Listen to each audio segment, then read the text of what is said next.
Well, we're now joined live from Manila by the Vice President of the Philippines, Sara. Many thanks for joining us on the program. It's a pleasure to have you with us. So it's been over 100 days since your father, the former President Rodrigo Duterte, was detained by authorities for the ICC. The Philippines officially cut ties with the ICC in March 2019. So how does that affect the legitimacy of this detention, in your opinion? Thank you for having me. Good day, everyone. Well, that is precisely the question that was submitted by the defense team of former President Rodrigo Duterte to the ICC. The question on jurisdiction, particularly because they conducted the investigation 2 years after the withdrawal of the Philippines as a member of the ICC, and therefore is already prescribed. And do you see any political motives for the case against Mr. Duterte? Well, yes, because before his detention, former President Duterte was a staunch critic of the Marcos administrations. There are serious allegations and questions about his competency and allegations about drug abuse that came from the former President Duterte. And before his detention, there was a preparation by the former president of a campaign for his senatorial candidates for the PDP, his political party. Talk us through how this case has affected your father, affected your family, really, and on a personal and a political level. Well, the last time that I talked to my father, he always said that you make your own history in this world, and he leaves it all up to God, whatever will happen to him. And he also said that he did what is best for his country, rightly or wrongly. As for the family, we have been more closer now. The quirk about our family is that we forget our personal differences if we have a common adversary, and at the moment that is President Bongbong Marcos. You and your family have said many times that this arrest warrant is illegal, but the ICC is an international court, so where do you even go to appeal? There was a Senate investigation that was conducted by Senator Amy Marcos and was supported by some of the senators in the Philippine Senate. And she submitted her findings to the Ombudsman here in the Philippines, and she recommended filing charges against the individual who implemented the rendition on former President Duterte. You recently argued that your father should be permitted an interim release to a third country because of his age. He's 80 years old. What is his current condition at the moment, and what sort of toll is this case taking on him? At the moment, he's in his thinnest. You've never seen him this thin. I've seen him from pictures when he was single, and that was the thinnest that I've seen him, and this is about the same. At that time, I lost so much weight, and he has a problem with the cold and the weather in The Hague. And then he has of course, he has no appetite because the way that the food is cooked is not really the same as traditional Filipino dishes. And of course, there is that longing to be with familiar faces, family and friends. So there are certain days that it's a good day, and there are certain days that it's a bad day. So yes. The ICC, let's talk about the charges against him now. The ICC detained your father on charges that he was responsible for crimes against his people, but it seems he remains deeply popular during this time. He's been elected as mayor of the city of Davao. So clearly some Filipinos still support him. What does that say about the ICC's continued detention of him, in your opinion? Well, as I said, the ICC is all about human rights and justice, and we don't see it in the case of former President Rodrigo Duterte.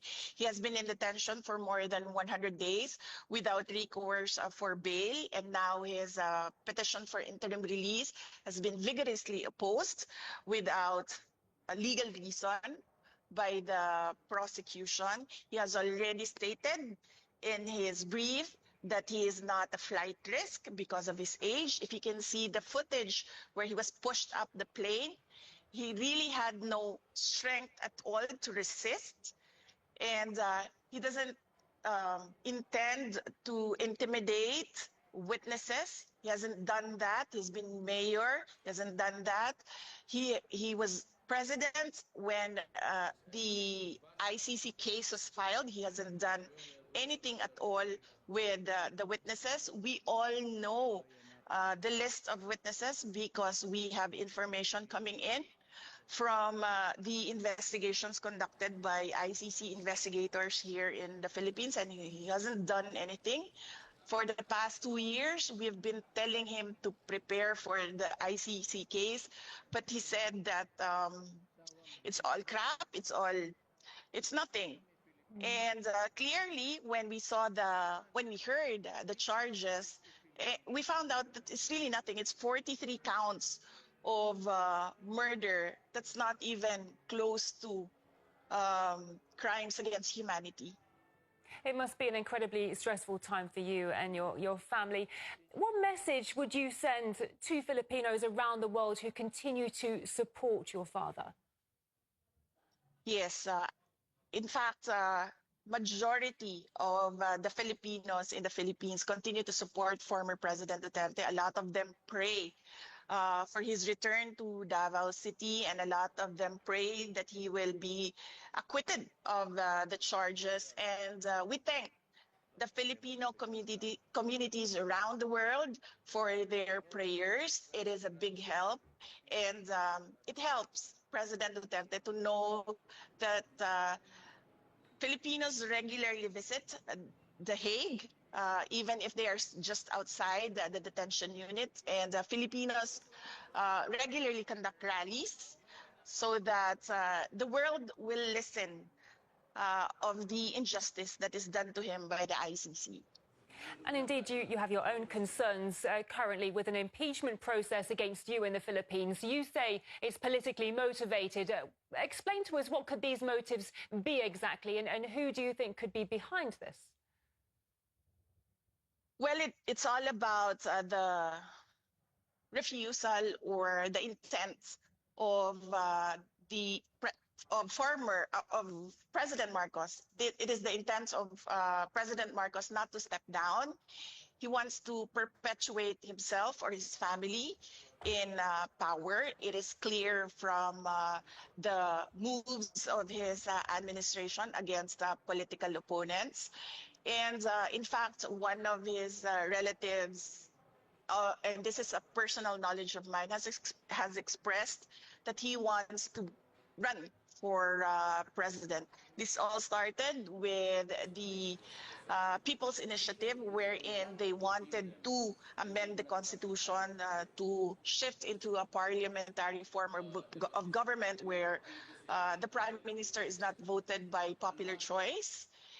When they failed in this, they started the impeachment. And clearly, evidence shows that the members of the House of Representatives, and many of them who signed, did not read the articles of impeachment. And one particular member of the House of Representatives already said publicly that there was money in exchange for the signatures in the articles of impeachment. Because I am the front runner in the presidential race in 2028, the survey shows that. And I think they want to eliminate the front runner. I see. Do you think there might be a connection between the detention of your father and the impeachment process against you? I believe so, yes. They think that if they take out former President Duterte, they will weaken me because it's one brand, it's one family. The Philippine Senate recently returned the impeachment complaint to the House. What will the next steps be? Well, I do not know with the Senate what will be their next steps. They required us to submit an answer to the articles of impeachment, and we did that. We submitted it the other day, and we're waiting for instructions from the Senate on what to do next. As you were just saying yourself, there are many people claiming that the impeachment process against you is designed to block your potential candidacy for the 2028 elections. Do you plan to run for the presidency if you are acquitted of the current charges? I have not planned anything for the presidential race of 2028. Some supporters have given me a deadline of the fourth quarter of the year 2026. So that is when I will decide if I will run for president on 2028. Your approval ratings are currently, well, reached 59% in March. What sort of public support have you received since then? Do you have a feeling that a majority of the Filipino people stand behind you? Well, I do not know. I don't have the numbers. I don't have the surveys. But I am comforted by the fact that wherever I go, people express their support and their prayers for former President Duterte. If we can just touch upon geopolitics for a moment, because the US often interferes in disputes between the Philippines and China in the South China Sea. I'd like to ask, what's your opinion on Washington's role in the region? Well, for the Philippines, our constitution clearly states that we should have an independent foreign policy. So our relationship with the U.S. and our relationship with China should be two separate engagements, and we should not lean towards the U.S. for our problems with China, particularly our issues in the West Philippine Sea.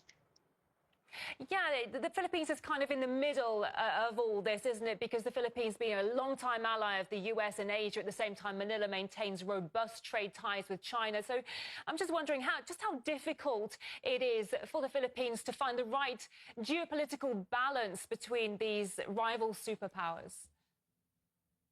Well, as you can see right now, the Philippines, clearly the administration of President Marcos is leaning towards the U.S. and is alienating China. And I really believe, and I've been asking for his explanation on where is the independent foreign policy of the Philippines currently. And I believe that the Philippines should not be involved in the cooperation and competition at the same time of the US and China, being a middle power in the game of supremacy and domination. You need money and power, which the Philippines does not have at the moment. We will get to that in the future, but not right now. So it is best for us to stay in the middle. And as I said, keep our relationships separate and do not lean towards one country or the other. A pleasure speaking to you today. Many thanks for your time. We've been talking to the Vice President of the Philippines, Sara Duterte. Thank you. Thank you. So, the NATO alliance has agreed to boost defense.